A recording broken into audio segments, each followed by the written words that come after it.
E nós vamos conversar com o advogado e professor de Direito da Universidade de Fortaleza, integrante da Associação Brasileira de Juristas pela Democracia, ABJD Núcleo Ceará, Marcelo Uchoa. Bom dia, Uchoa. Bom dia, Glauco. Sempre uma felicidade grande participar do Jornal Brasil Atual. Felicidade nossa em recebê-lo aqui, Uchoa.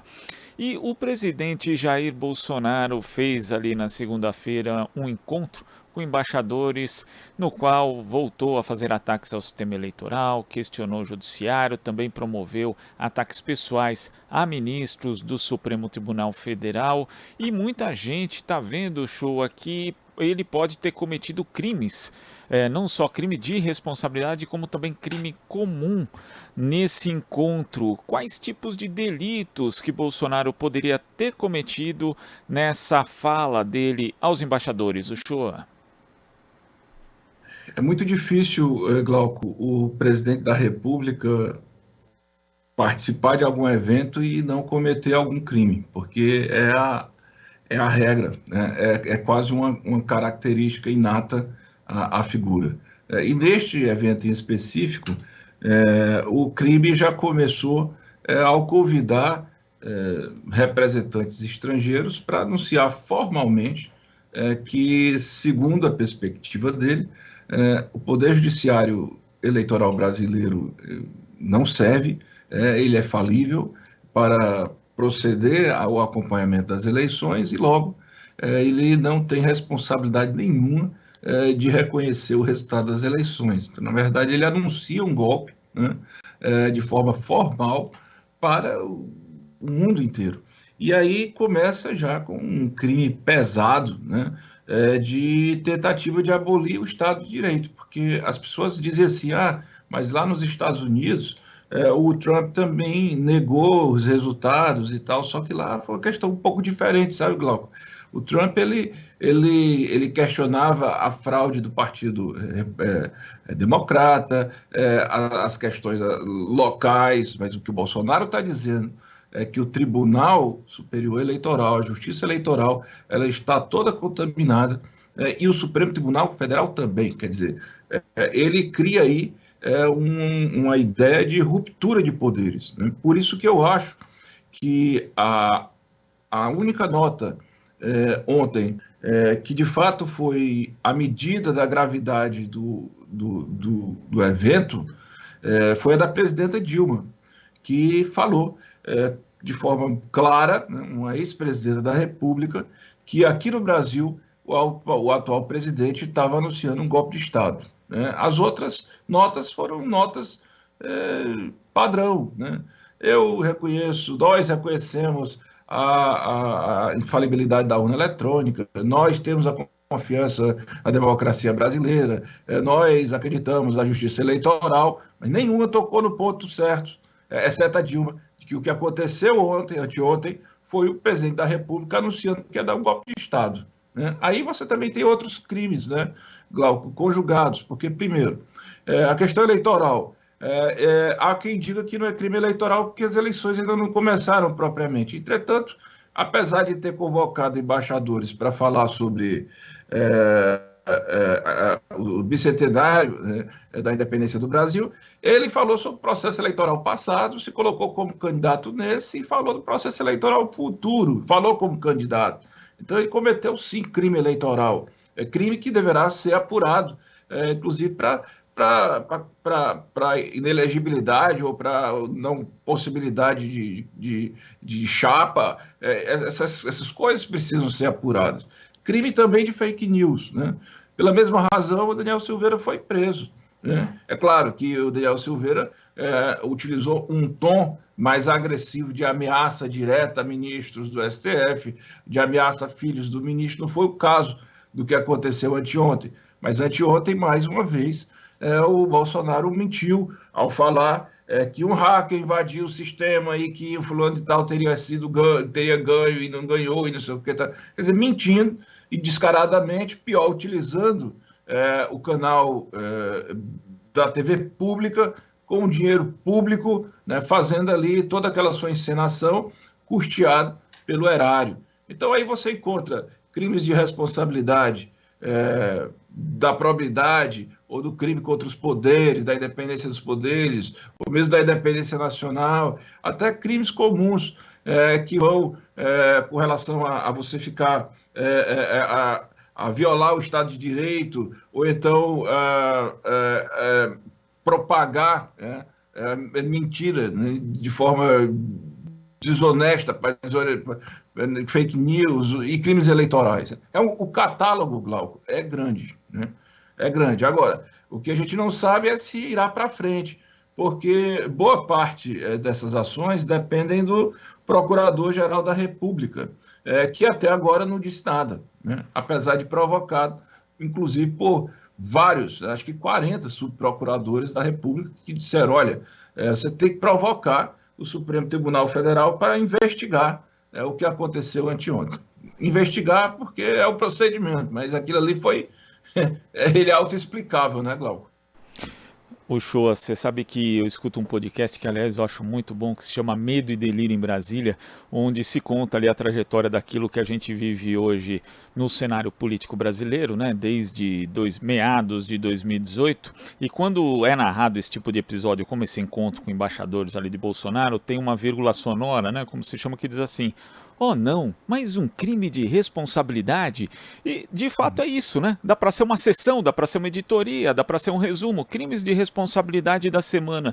O quão ruim é o show? A gente ri porque a gente aprendeu a rir da nossa tragédia, né? Mas o quão ruim é essa naturalização dos crimes de responsabilidade que são praticados de forma rotineira pelo presidente da República? Isso aí é que está, né, Glauco?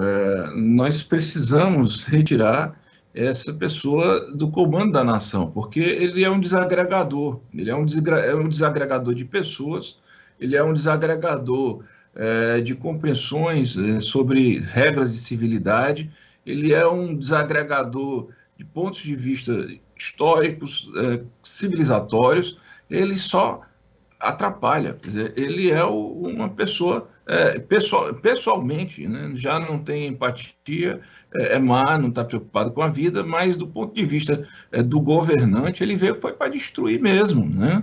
Porque, olha só, ele coloca na Fundação Palmares alguém que questiona a importância de Zumbi dos Palmares. Ele coloca no Ministério da Saúde uma pessoa que diz que não conhece o SUS, o general. Ele coloca na cultura alguém que questiona a Lei Rouanet, que conflita com todo o movimento de cultura nacional. Coloca na educação um grupo que quer destruir as bases da educação. Direitos humanos, eu não vou nem dizer nada.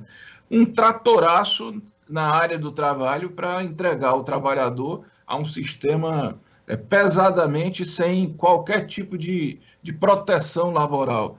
Então, ele vem mesmo para destruir, né?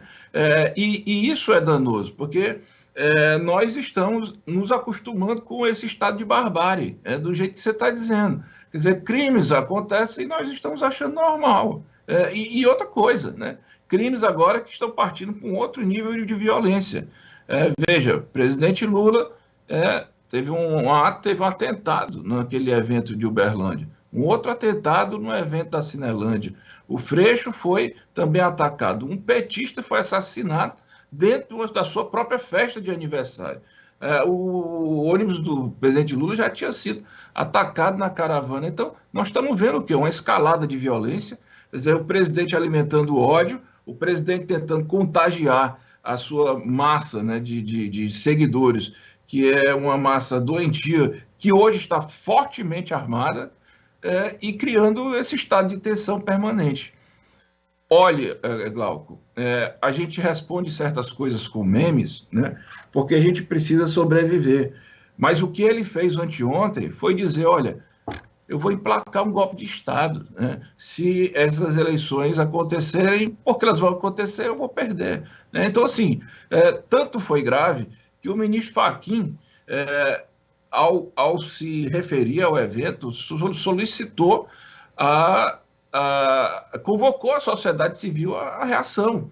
Eu, honestamente, eu não sei como é que a sociedade civil vai ter condição de reagir debaixo de um tratoraço desse. Mas se havendo eleição, né, o dia 2 de outubro é um momento da gente eleger no primeiro turno o Lula, e encerrar essa fatura. Porque se for para o segundo turno 2 candidatos, aí ele vai ter mais motivo para dizer que aquela eleição foi fraudada. Ele vai dizer de qualquer maneira, né? Ainda que o ministro Fachin dissesse, olha, é o seguinte, eu quero chamar o Exército todo, a Aeronáutica toda, a Marinha toda, todos os órgãos de segurança, eu quero vocês tudo aqui na minha sala, e nós vamos aqui contabilizar esses votos, vai ser tudo impresso, do jeito que vocês querem. Mesmo assim, o Bolsonaro, ele ia questionar. Por quê? Porque ele é contra eleições, ele é um ditador, ele é um déspota. Na verdade, o povo brasileiro deu a honra de governar a nação a uma pessoa muito perigosa, né? Que, na verdade, foi uma eleição que se sabe muito bem que ali sim conflitada, com muitas fake news, com fakeada, com um monte de coisa que só a história, né, dirá, sem falar num todo um trabalho de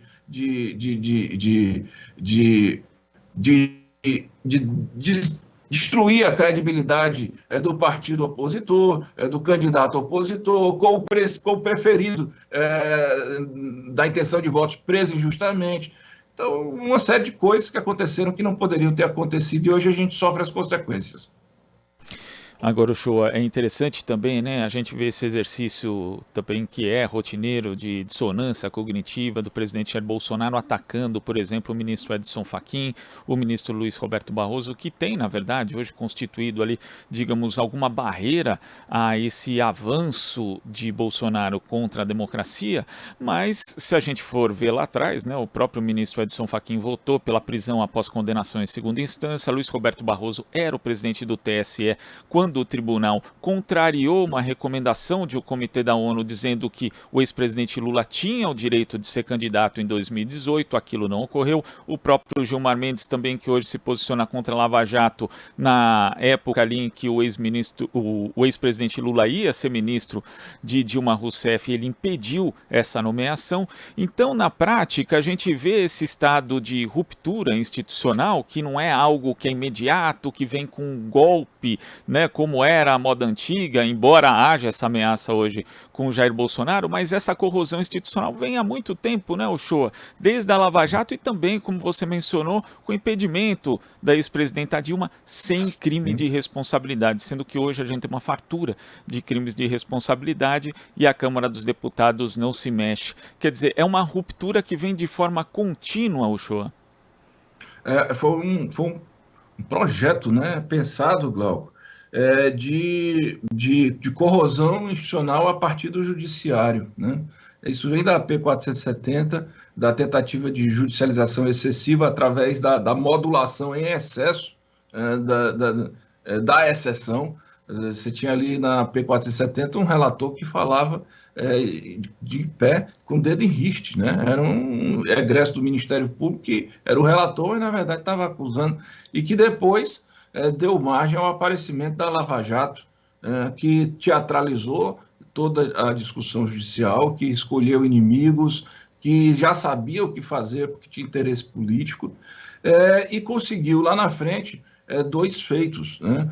Um foi, de fato, alimentar um impeachment fraudulento contra a presidenta Dilma, depondo aquele projeto de governo que o povo tinha eleito democraticamente, tirando do poder, e o outro feito, que foi prender o presidente Lula, o maior estadista da história desse país até então, que não tinha cometido crime algum, exatamente uma das razões, primeiro, para desmoralizá-lo e para apagá-lo da história, mas também para evitar que ele se candidatasse. Claro que por trás dos interesses políticos da Lava Jato e da retirada do governo do poder,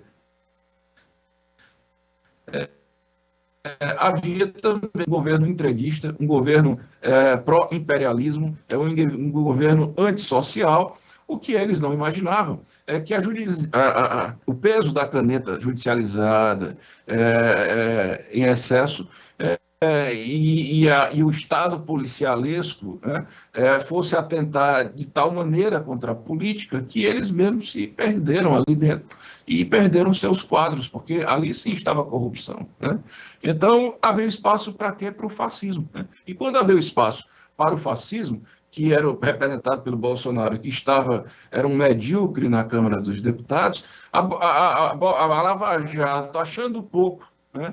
Vendo o risco todo aquele esforço de retirada de um poder para colocação de outro, perder, apoiou o Bolsonaro, apoiou não só em ações durante o curso, mas inclusive com os diálogos do Ministério Público que deixaram isso claro. E no final o Moro ainda deixou a magistratura para ser ministro do Bolsonaro, um ministro todo-poderoso. Se brigaram depois, foi por questões pessoais, e não interessa. O que interessa é o seguinte, é que tudo isso que está acontecendo no Brasil tem aí a conta da Lava Jato, e, infelizmente, o Supremo Tribunal Federal, num dado momento, deixou a coisa correr solta. Porque aquele impeachment, ele era claramente fraudulento, e naquele momento o Supremo poderia ter dito, olha, quer fazer um processo de investigação por crime de responsabilidade, competência do parlamento. Agora, faça de forma séria.